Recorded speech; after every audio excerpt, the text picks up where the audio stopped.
할렐루야. 오늘 저는 여러 성도님들과 함께 우리가 염려하지 말아야 하는 이유들, 이런 제목으로 함께 은혜를 나누고자 합니다. 그동안 여러 차례 염려하지 말라 하는 내용으로 설교를 한 적이 있는데, 오늘은 이 염려하지 말아야 하는 이유들에 초점을 맞춰서 함께 은혜를 나누고자 합니다. 예수님께서 산상설교에서 그러므로 내가 너에게 이르노니 목숨을 위하여 무엇을 먹을까, 무엇을 마실까, 몸을 위하여 무엇을 입을까 염려하지 말라. 목숨이 음식보다 중하지 아니하며 몸이 의복보다 중하지 아니하냐.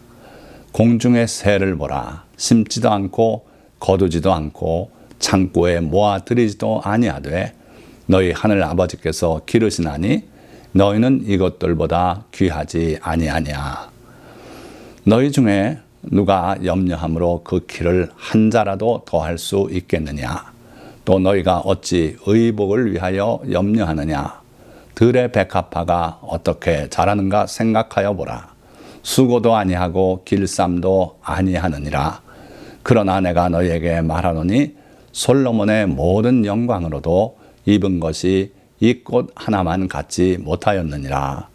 오늘 있다가 내일 아궁이에 던져지는 들풀도 하나님이 이렇게 입히시거든 하물며 너희일까 보냐. 믿음이 작은 자들아. 그러므로 염려하여 이르기를 무엇을 먹을까, 무엇을 마실까, 무엇을 입을까 하지 말라. 이는 다 이방인들이 구하는 것이라. 너희 하늘 아버지께서 이 모든 것이 너희에게 있어야 할 줄을 아시느니라. 그런즉 너희는 먼저 그의 나라와 그의 의를 구하라. 그리하면 이 모든 것을 너희에게 더하시리라. 그러므로 내일 일을 위하여 염려하지 말라. 내일 일은 내일이 염려할 것이요 한날의 괴로움은 그날로 족하니라. 자, 매우 소중한 말씀, 교훈을 우리에게 주셨는데, 이 예수님의 산상수 내용을 모르는 사람 아무도 없을 줄 압니다. 그러나 문제는 그 말씀대로 우리가 얼마나 실천하며 사는가, 거기에 달려있는 것 같아요. 염려하지 말라. 그러나 사실 예수님은 모든 일에 염려하지 말라고 말씀하시진 않았어요. 때로는 너희 진주를 개나 돼지에게 던지지 말라. 그들이 그것을 발로 밟고 돌이켜 너희를 상하게 할까 염려하라. 그러니까 오늘 주님께서 염려하지 말라고 하는 것은 우리의 의식주 문제, 꼭 있어야 할 것이지만 어떻게 보면 또 우리의 영혼이 잘 되는 것, 주님을 기쁘시게 하는 삶, 이런 게 더 중요한 문제이고, 무엇을 먹고 무엇을 마시고 또 뭘 입고 살까, 이런 문제 굉장히 중요한 문제긴 하지만 믿음의 삶에서는 부차적인 문제가 될 수도 있다는 거예요. 그리고 또 오늘 우리의 문제들을 해결하기 위해서 열심히 뛰고 하는 것은 반드시 해야 돼요. 그러나 내일 일에 대해서는 염려하지 말라고 하셨죠. 자, 그래서 오늘 주제가 염려하지 말아야 하는 이유인데, 혼동하지 마시고 우리가 염려해야 될 그런 문제들도 있다. 그러나 우리의 일상적인 일들, 이걸 놓고 또 내일 미래의 일을 놓고 염려할 필요는 없다. 주님께서 우리를 돌봐주시기 때문이다 하는 거죠. 자, 그러면 구체적으로 염려하지 말아야 할 이유들 살펴보고자 합니다. 첫째는 염려함으로 해결할 수 없기 때문에 염려하지 말라는 거예요. 너희 중에 누가 염려함으로 그 키를 한 자라도 더할 수 있겠느냐. 자, 여기 사진 보시면은 키 크는 기능성 식품이라든지 이런 것들을 선전하는 그런 광고 사진 같아요. 그러나 실제로는 자라지 않고 있는 어린이들을 한 자나 더 크게 할 수는 없다고 보는 거예요. 예수님께서 만약 그 키를 한 치라도 더 할 수 있겠느냐 했으면 그럴 수도 있겠죠. 그러나 예수는 분명히 한 자나 더 크게 할 수 있겠느냐, 그건 안 된다는 거예요. 그러니까 우리가 염려함으로 약간의 변화는 가져올 수 있겠지만 근본적인 큰 변화, 문제 해결책은 될 수 없다 하는 걸 분명히 말씀하셨어요. 둘째, 먼저 가시며 예비하시는 그 하나님을 믿기에 우리는 염려해서는 안 된다는 거예요. 신명기 1장 33절 말씀, 저에게는 이게 매우 소중한 말씀이에요. 그래서 일찍이 공부하면서 약국도 돌보고 그럴 때가 있었는데, 그 약국의 앞면에, 그러니까 고객들은 자기 머리 뒤에 있는 거기 때문에 모르죠. 그러나 저는 그 글을 늘 읽었어요. 뭔가 하면요, 그는 너희보다 먼저 그 길을 가시며 장막 칠 곳을 찾으시고 밤에는 불로 낮에는 구름으로 너희가 갈 길을 지시하신 자이시니라. 그는 누구시냐면 이스라엘을 애굽에서 구원해내신 여호와 하나님, 그분은 너희보다 먼저 그 길을 가신 분이라 하는 거예요. 그 길은 무슨 길입니까? 광야 길 아닙니까? 이스라엘 백성이 고달프고 힘들게 갔던 그 길을 하나님은 나 몰라라 가거라 하고 내모신 것이 아니라 먼저 앞서서 그 길을 가셨다는 거예요. 그러면서 뭘 하셨는가 하면 이스라엘 그 약 300만에 가까운 그 사람들이 함께 진을 칠 그런 곳이 흔치 않아요. 그래서 하나님께서 그 장막 칠 곳을 지형적으로 또는 외적에 침범받지 않을 만한 곳, 그런 곳을 찾으셔서 그들을 그리로 인도하면서 광야 생활을 함께 하셨다는 거예요. 이런 하나님, 먼저 가시며 예비하시는 그 하나님을 우리가 믿기에 우리는 내일 일, 또 우리의 의식주 문제, 이런 걸 염려할 필요가 없다는 거 아닙니까? 자, 그래서 저는 이 말씀 중에 장막 칠 곳, 다시 말하면 약국을 어디 가서 할 것인가, 우리의 생활 터전은 어디다 정할 것인가, 이런 문제, 직장을 어디 가서 잡을 것인가, 그런 모든 문제에서 결코 홀로 고민한 적이 없어요. 하나님께 기도로 맡기고 그 하나님께서 우리의 장막 칠 것을 찾으신다. 그리고 우리를 그리로 인도하신다. 밤에는 불로 낮에는 구름으로 너희가 갈 길을 지시하신 자이시니라. 즉 여호와는 나의 목자시란 말씀이 여기 맞지 않습니까? 우리가 갈 길을 인도하신 분이에요. 풀이 있는 곳으로 인도하시고 또 물가로 쉴 만한 곳으로도 인도하시고 그렇게 이끄신 분이 바로 우리 하나님이시고, 따라서 우리가 염려할 게 없다는 거예요. 예수 그리스도도 자기 자신을 양떼를 이끄는 목자로 표현하셨어요. 그래서 앞장서서 가면 양들이 자기의 음성을 듣고 따른다고 말씀하셨어요. 그런 주님이 우리를 인도하시기 때문에 우리는 염려할 필요가 없다는 거예요. 자, 하나님께서 이스라엘을 광야로 인도하시는 동안 늘 장막 칠 곳뿐만 아니라 예비하시고 공급하시지 않았습니까? 구름 기둥과 불 기둥으로 그들의 갈 길을 인도하셨어요. 초기에는 급하게 쉬지 않고 밤낮으로 행진하도록 그렇게 이끄셨고, 후에는 가서 특정한 곳에 구름 기둥이 서면은 거기에 장막을 쳤다고 기록이 돼 있어요. 그래서 하나님께서는 미리 장소를 예비하시고 그러고 인도하신 그러한 은혜가 있더라. 또 그 함께 나온 200~300만 명이 매일같이 먹어야 될 만나를 끊임없이 내려주셨어요. 뭐 며칠 내리셨습니까? 아니고 40년을 끊임없이 내려주셨고, 이스라엘이 요단강을 건너가서 첫 열매를 딸 때 그때부터 만나는 중단이 됐어요. 그리고 그 많은 사람들이 마시는 그 샘물을 또 안반을 터뜨려서 솟구치게도 하셨고, 또는 70 그 종려나무가 있는 그곳으로 인도하기도 하시고, 이러면서 먹을 양식과 마실 물을 공급하셨어요. 또 그들이 미처 깨닫지 못하고 생각지 못했던 그런 기적도 베풀어 주셨는데, 신명기 29장 5절 말씀을 보면 주께서 40년 동안 너희를 광야에서 인도하셨거니와 너희 몸에 옷이 낡아지지 아니하였고 너희 발에 신이 헤어지지 아니하였으며. 자, 놀랍지 않습니까? 그들이 입고 나왔던 옷이 헤어지지 아니하였다는 거예요. 그들이 신고 나온 신발이 역시 낡아지고 헤어지지 아니하였다는 거예요. 그러나 그들이 그걸 전혀 생각 못했어요. 그러나 되돌아보니까 하나님께서 기적을 베풀어 주셨다 하는 거예요. 그러니까 살아계신 하나님께서 오늘도 살아서 역사하고 계신다는 걸 믿으시라는 거예요. 그래서 우리 성도는 이런 하나님을 믿고 있기 때문에 염려해서는 안 된다 하는 거죠. 자, 아브라함을 위해서도 하나님은 그렇게 예비하시지 않았습니까?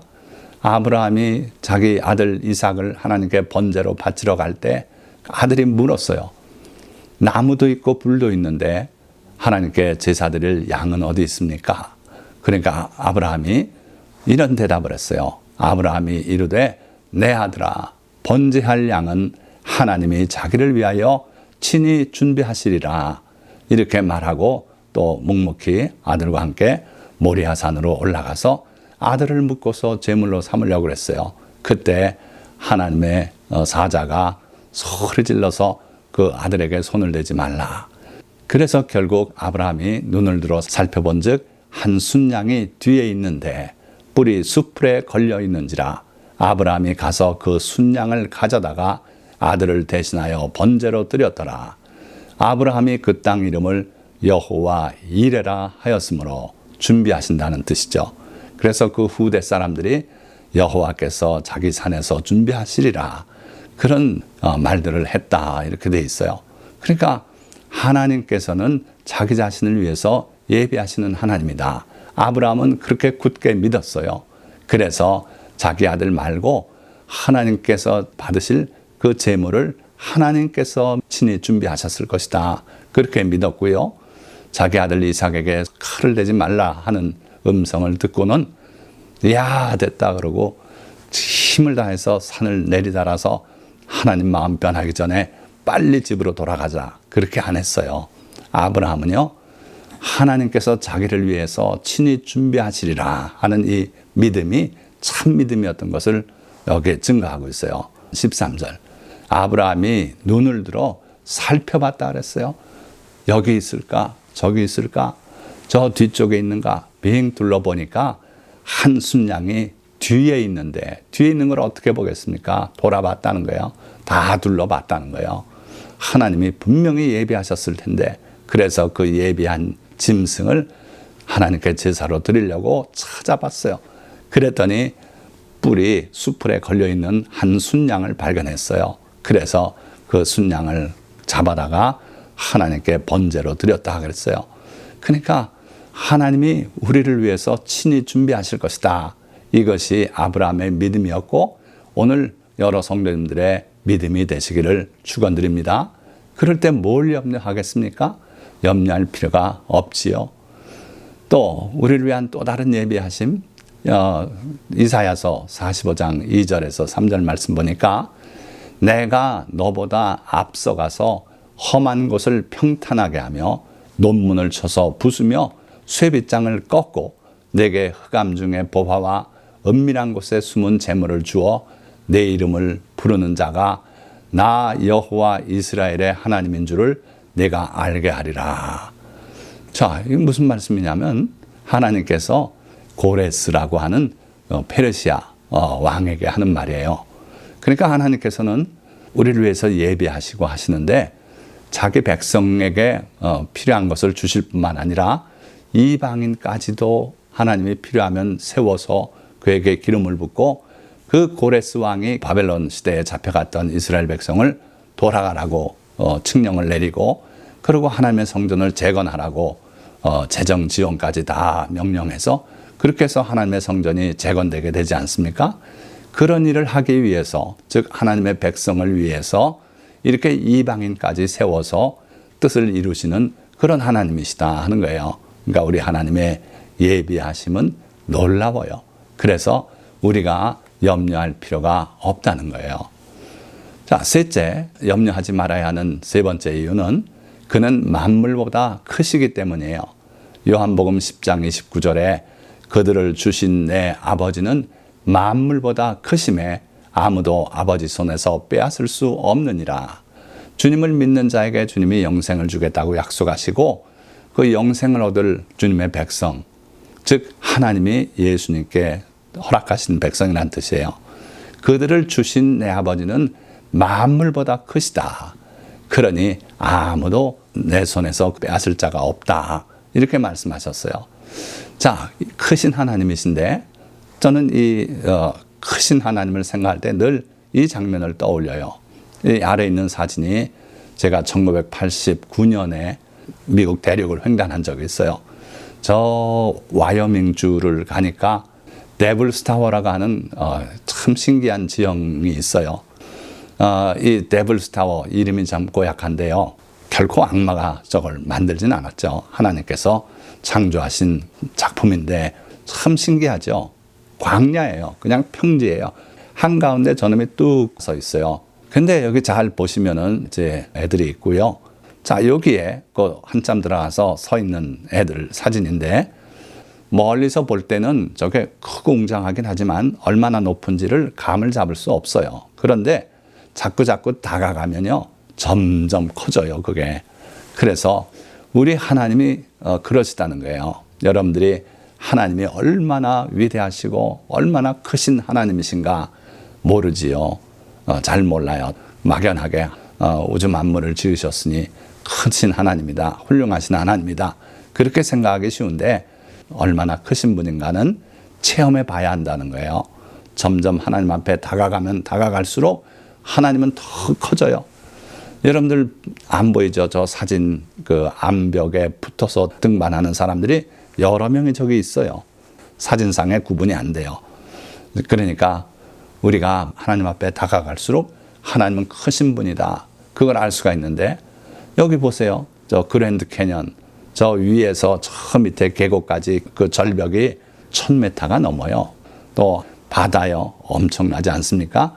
이 육지보다 더 크고, 그리고 저 밤하늘, 여름철에 은하수, 얼마나 많은 별들이 있길래 그 멀리 떨어져 있으면서도 그 빛이 뿌옇게 우유를 뿌려놓은 것 같은 그런 장면으로 비치지 않습니까? 그런데 놀라운 건 하나님은 이 만물보다 크신 하나님이시다고 주님이 분명히 말씀했어요. 그래서 우리가 염려할 필요가 없다는 거예요.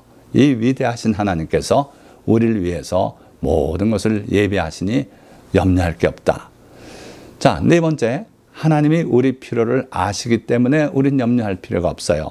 하나님이 혹시 우리가 필요한 걸 모르셔서 예비 안 하시고 우린 그것 때문에 곤란을 당하고, 그렇다면 염려를 해야겠지만 하나님은 다 아신대요. 마태복음 6장 7절 8절, 또 기도할 때에 이방인과 같이 중언부언하지 말라. 그들은 말을 많이 하여야 들으실 줄 생각하느니라. 그러므로 그들을 본받지 말라. 구하기 전에 너희에게 있어야 할 것을 하나님 너희 아버지께서 아시느니라. 또 6장 32절 하반절에도 너희 하늘 아버지께서 이 모든 것이 너희에게 있어야 할 줄을 아시느니라. 우리에게 꼭 있어야 할 것을 하나님 아버지께서는 아신대요. 그러니 염려하지 말고 그저 하나님께, 그래도 하나님께 아뢰야 되니까 하나님 저에게 이것이 필요하오니, 대학 등록금이 필요하오니 주님 허락하여 주십시오, 이렇게 기도할 줄 알아야 돼요. 기도하면은 하나님이 들으시고 우리 필요를 다 채워주시고 응답하실 줄 믿습니다. 그러니 기도는 하되 염려하지 말라는 거예요.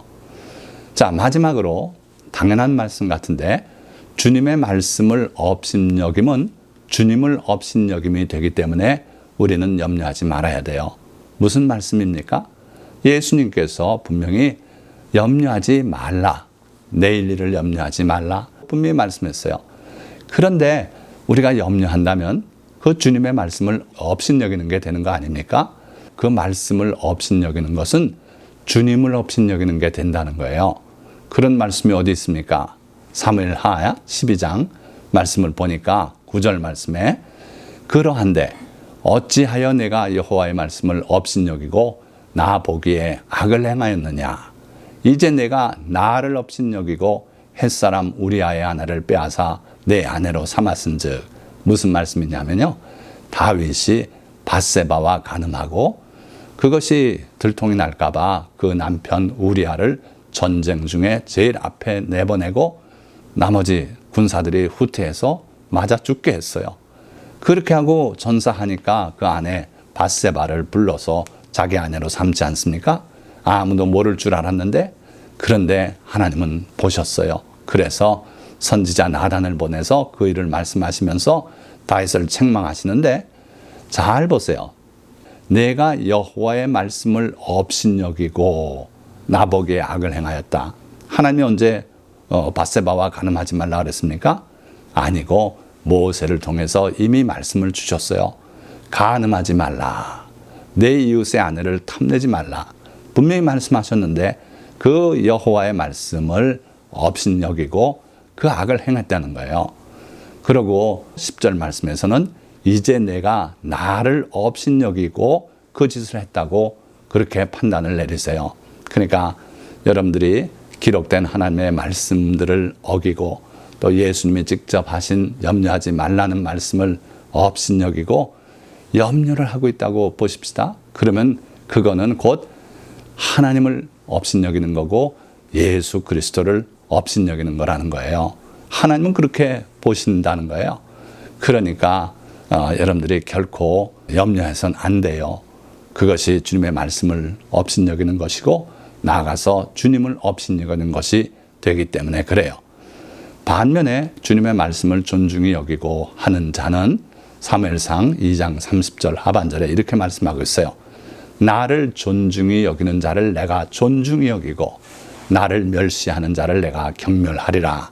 그러니까 주님의 말씀을 존중히 여기고 말씀에 순종하고 하는 자를 주님은 존중히 여기시겠대요. 나를 존중히 여기는 걸로 주님이 여기시기 때문에 그 자녀를, 그 백성을 주님은 존중히 여기시겠다. 여러분들이 주님의 말씀을 존중히 여기고 그 말씀대로 살려고 애쓴다면 하나님께서 결코 여러분들을 나몰라라 하지 않으실 겁니다. 여러분들이 하나님이 필요할 때 하나님은 내가 여기 있다 말씀하시고 여러분들을 돕기 위해서 분명히 임하셔서 여러분을 위해서 일을 하실 거라는 거예요. 그래서 이 5번째 이유를 꼭 기억하시고 주님의 말씀을 업신여기지 않기 위해서라도 염려를 내려놓으시고 그리고 주님께 간절하게 기도로 아뢰는 성도님들이 다 되시기를 주님의 이름으로 축원드립니다. 자, 그렇다면 짧게 2번째 단락, 염려 대신 우리가 해야 할 일들은 뭐 있습니까? 마태복음 6장 33절에 그런즉 너희는 먼저 그의 나라와 그의 의를 구하라. 그리하면 이 모든 것을 너희에게 더하시리라. 그의 나라와 그의 의를 먼저 구하라. 여기서 구하는 것은 기도로 구하라는 게 아닙니다. 추구하라는 거예요. 그걸 목표로 살아가라는 거예요. 아침에 일어나면은 물론 엎드려서 기도하고 하루를 기도로 열고 시작할 수 있죠.